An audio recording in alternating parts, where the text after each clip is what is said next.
warahmatullahi wabarakatuh. Halo semuanya, perkenalkan kami dari kelompok 1 di sini akan menjelaskan tentang cooperative learning. Nah, di sini kami beranggotakan 7 orang dan materi-materi atau pembahasan yang akan kami bahas adalah pengertian dari cooperative learning itu sendiri, lalu ada kelebihan dan kekurangan cooperative learning, lalu ada langkah-langkah cooperative learning, juga ada contoh aktivitas belajar dalam cooperative learning, dan yang terakhir ada cooperative learning dalam kajian materi terkait manusia. Nah, untuk pengertian cooperative learning akan disampaikan oleh Penny Rosa. Silakan Penny. Perkenalkan, nama saya Penny Rosa dengan NIM 1801370 yang akan menjelaskan pengertian cooperative learning. Menurut Sugianto tahun 2010 pada halaman 37, pembelajaran cooperative learning ini adalah model pembelajaran yang berfokus pada penggunaan kelompok kecil siswa untuk bekerja sama dalam memaksimalkan kondisi belajar untuk mencapai tujuan belajar. Nah, cooperative learning ini adalah suatu model pembelajaran yang mendukung pada pembelajaran kontekstual dan juga dapat didefinisikan sebagai kerja atau belajar kelompok secara teratur. Yang terdapat 5 unsur pada cooperative learning ini yaitu saling ketergantungan positif, bertanggung jawab individual, interaksi personal, keahlian bekerja sama dan juga proses kelompoknya. Cooperative learning ini merupakan suatu strategi pembelajaran yang menekankan pada suatu sikap atau perilaku seseorang dalam keanggotaan kelompoknya dan juga dapat bekerja sama saling membantu antara satu kelompok itu untuk menyelesaikan tugasnya. Dan cooperative learning ini juga berupa strategi belajar mengajar untuk siswa dapat meningkatkan kemampuan dalam bersosialisasi, karena dalam satu kelompok itu akan berbeda tingkatan kemampuannya.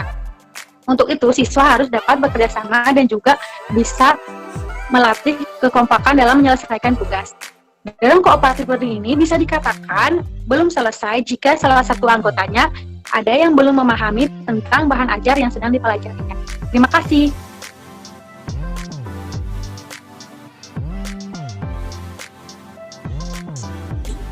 Terima kasih Penny. Selanjutnya akan disampaikan oleh Cindy. Silahkan Cindy.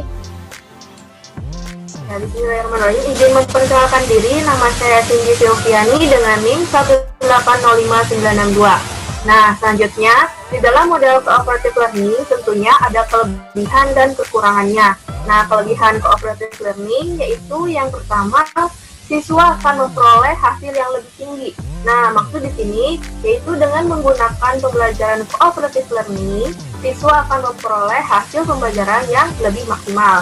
Nah, yang kedua yaitu siswa akan memiliki sikap harga diri yang lebih tinggi dan motivasi yang lebih besar untuk belajar. Nah, maksudnya siswa yang berpartisipasi dalam pembelajaran kooperatif akan memiliki sikap harga diri yang lebih tinggi dan motivasi siswa lebih besar untuk belajar. Selanjutnya yaitu membangun rasa tanggung jawab bersama teman belajar dan menimbulkan ketergantungan positif di antara mereka. Nah, maksudnya dengan pembelajaran kooperatif ini, siswa menjadi lebih peduli pada teman-temannya dan di antara mereka akan terbangun rasa ketergantungan positif dalam proses pembelajaran. Nah, yang terakhir yaitu meningkatkan penerimaan siswa terhadap temannya yang berasal dari latar belakang ras dan etnik yang berbeda. Maksudnya di dalam pembelajaran kooperatif, siswa belajar bersama dalam kelompok-kelompok kecil yang saling membantu satu sama lain. Nah, kelas disusun dengan kelompok yang terdiri dari 4 sampai 5 orang siswa dengan kemampuan yang heterogen. Nah, kemampuan yang heterogen ini maksudnya yaitu terdiri dari campuran kemampuan siswa, terus jenis kelamin yang berbeda, kemudian suku yang berbeda-beda. Nah, hal ini bermanfaat untuk melatih siswa menerima perbedaan dan saling bekerja sama dengan teman yang berbeda latar belakangnya. Terima kasih. Terima kasih Cindy. Selanjutnya akan disampaikan oleh Mega. Silahkan Mega.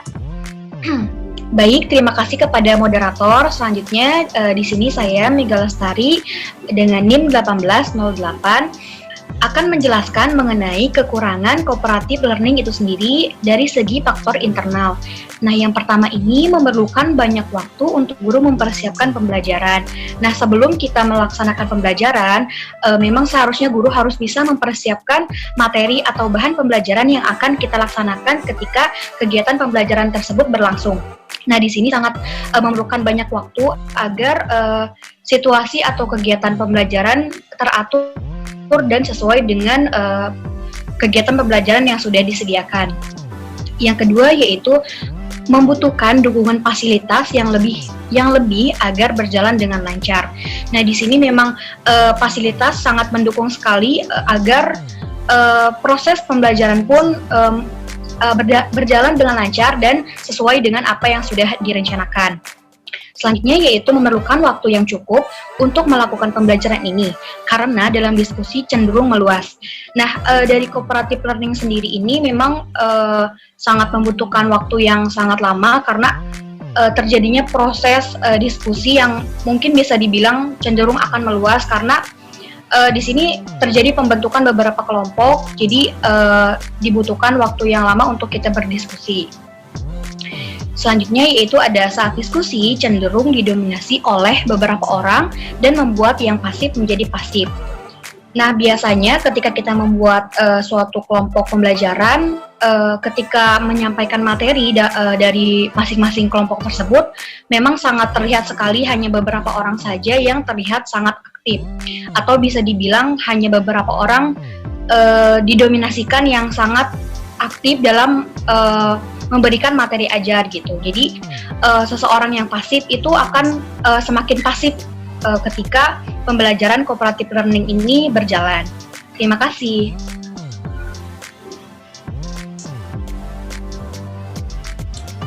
Terima kasih Mega. Selanjutnya akan disampaikan oleh Priski. Silahkan Priski.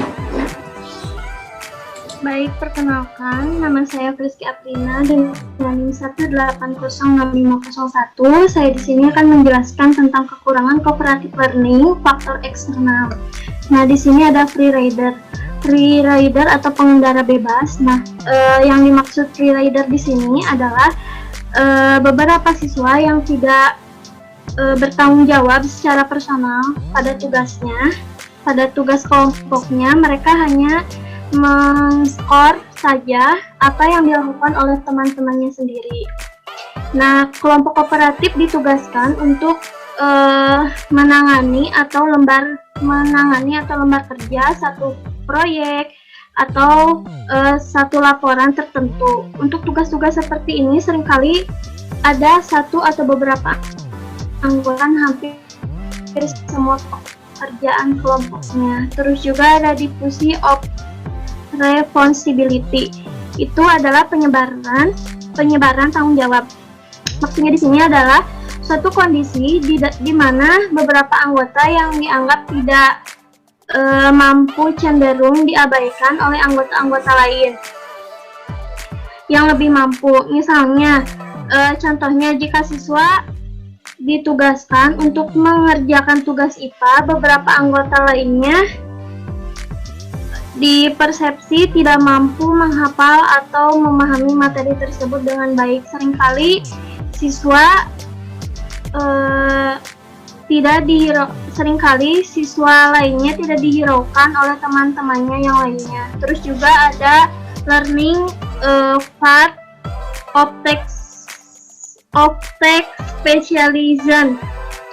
Nah, maksudnya di sini adalah dalam beberapa model pembelajaran tertentu seperti Jigsaw, group investigation, dan metode-metode lainnya terkait, setiap kelompok ditugaskan untuk mempelajari atau mengerjakan bagaimana materi yang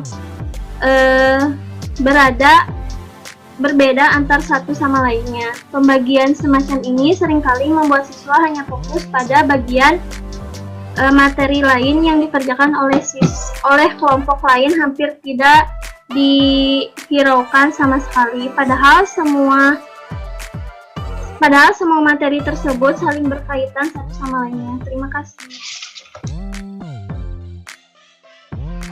Terima kasih Priski.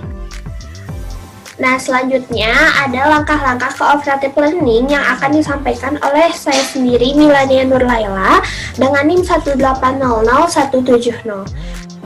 Langkah-langkah cooperative learning ini disampaikan oleh Agus Suprijono pada tahun 2009 yang memaparkan bahwa sintak model pembelajaran cooperative learning ini terdiri dari 6 fase. Yang pertama adalah fase present goals and set. Nah, yaitu menyampaikan tujuan dan mempersiapkan siswa. Nah, kegiatan gurunya sendiri yaitu menjelaskan tujuan pembelajaran dan mempersiapkan siswa untuk mereka siap belajar.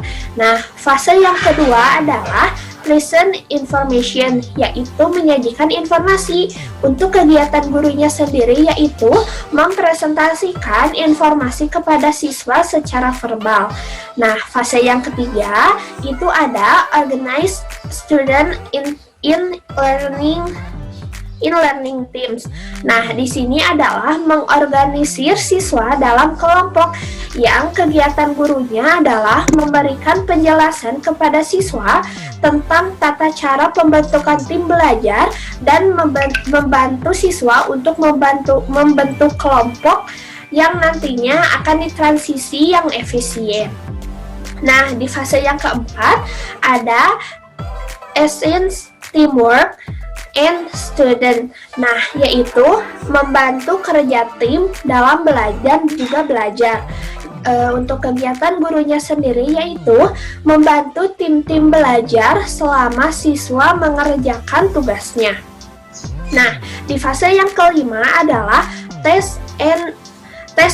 di fase yang kelima ada test on materials, yaitu mengevaluasi.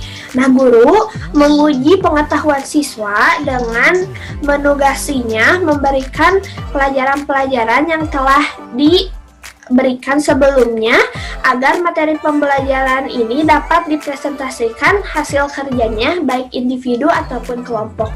Nah, di fase yang keenam, di fase terakhir ini yaitu provide recognition, yaitu memberikan pengakuan atau penghargaan, yaitu feedback kepada siswa. Nah, dengan kegiatan gurunya itu adalah mempersiapkan cara untuk mengakui usaha dan prestasi individu maupun kelompok. Jadi di sini guru biasanya memberikan feedback tentang apa yang telah siswa lakukan. Terima kasih. Nah, selanjutnya ada contoh aktivitas belajar dalam cooperative learning yang akan disampaikan oleh Ramaika. Silahkan Ramaika. Ya, terima kasih moderator. Nah, di sini saya memperkenalkan diri dulu. Nama saya Ramaika Linia Maretna, NIM 1806465. Di sini saya akan menjelaskan contoh aktivitas belajar dalam cooperative learning. Nah, di mana itu cooperative learning? Contoh pembelajarannya itu ada 4 tahapan, 4 langkah maksudnya. Yang pertama itu ya ada Jigsaw. Dalam yang pertama itu Jigsaw, yang mode pembelajaran Jigsaw ini guru yang membagi kelas menjadi beberapa kelompok asal dan kelompok ahli. Nah, guru juga membagikan materi dan permasalahannya yang akan dibahas untuk diskusi kelompok tadi. Yang topiknya itu permasalahannya berbeda-beda. Yang kedua ada think apart share, yang dimana disebut dengan TPS. Nah, mode pembelajaran ini ada 3 tahapan. Tahap yang pertama itu think, yaitu guru memancing siswa untuk berpikir tentang permasalahan yang ditanyakan guru tersebut atau melakukan observasi awal. Tahap yang kedua itu apart, yang dimana siswa membentuk kelompok dan berdiskusi mengenai permasalahan akademik yang diberikan oleh guru sebelumnya. Tahap ketiga itu ya share, di mana kelompok-kelompok part tadi akan mempresentasikan hasil pemikirannya di depan kelas. Nah, yang ketiga itu ada number head together. Dalam mode pembelajaran ini, Number Heads Together ini dimulai dengan kegiatan numbering oleh guru kepada siswa, dan kemudian siswa membentuk kelompok sesuai dengan jumlah konsep yang akan dibahas. Nah, guru juga mengajukan beberapa pertanyaan kepada masing-masing kelompok dan mereka harus berdiskusi untuk menemukan jawabannya. Nah, yang keempat itu tinggal dua tamu, yang itu to stay. Nah, Spreekkagen itu mengemukakan di mana teknik kepala bernomor bisa digunakan dalam semua mata pelajaran dan untuk semua tingkat usia anak didik. Dan caranya yaitu siswa bekerja sama dengan kelompok berempat seperti biasa, kemudian 2 orang masing-masing kelompok akan meninggalkan kelompoknya dan masing-masing bertamu ke 2 kelompok. 2 orang yang tinggal dalam kelompok bertugas membagi hasil kerja dan informasi mereka ketemu mereka. Terima kasih. Terima kasih Ramaika. Selanjutnya yang terakhir ada cooperative learning dalam kajian materi terkait manusia yang akan disampaikan oleh Salwa. Silahkan Salwa. Terima kasih kepada moderator. Saya Salwa Amalia Nugra Utami dengan NIM 1800943. Saya akan menjelaskan cooperative learning dalam kajian materi terkait manusia. Nah, pada fase pertama yaitu present goals and set atau menyampaikan tujuan dan mempersiapkan siswa, yaitu guru menjelaskan tujuan pembelajaran dan mempersiapkan siswa untuk siap belajar. Kita akan mengambil contoh pada materi IPA. Dan kita akan mengambil model to stay and to stray. Jadi, guru harus menjelaskan dengan jelas bagaimana pembelajaran akan dilakukan. Dan fase kedua adalah present information atau menyajikan informasi. Setelah informasi yang telah disampaikan oleh guru, siswa untuk selanjutnya guru mempresentasikan informasi kepada siswa terkait materi yang akan dipelajari pada pembelajaran tersebut. Nah, pada fase ketiga yaitu organize students into learning teams, yaitu guru mengorganisasi siswa ke dalam beberapa tim belajar. Nah, di sini ada beberapa materi yang harus dijelaskan oleh tiap-tiap kelompok. Ada sistem pernafasan, ada penyakit-penyakit terkait manusia dan juga tubuh manusia. Lalu fase keempat ada assist teamwork and student, yaitu membantu kerja tim dan belajar, yaitu guru mengingatkan tim-tim belajar untuk mengerjakan tugas-tugas yang telah diberikan sesuai dengan materi-materi kelompok yang sudah dibagikan dan juga membantu mereka untuk bekerja kelompok. Di fase kelima yaitu test on the materials atau mengevaluasi. Nah, dua orang yang telah menyampaikan dan 2 orang yang stay saling memberikan penilaian terhadap apa yang telah mereka sampaikan satu sama lain. Nah, guru dapat mengambil evaluasi dengan menguji pengetahuan tiap-tiap kelompok atau melihat hasil dari presentasi yang telah mereka sampaikan. Dan fase ke-6 yaitu provide recognition atau memberikan apresiasi. Nah, setelah berjalan pembelajaran, sudah tiap-tiap kelompok sudah mempresentasikan hasil kerja mereka. Sebagai guru harus memberikan apresiasi terhadap tiap-tiap kelompok. Terima kasih. Terima kasih kepada Salwa yang telah memaparkan materinya. Nah, itu dia pemaparan materi cooperative learning dari kelompok kami. Mohon maaf apabila masih banyak kekurangan. Wassalamualaikum warahmatullahi wabarakatuh.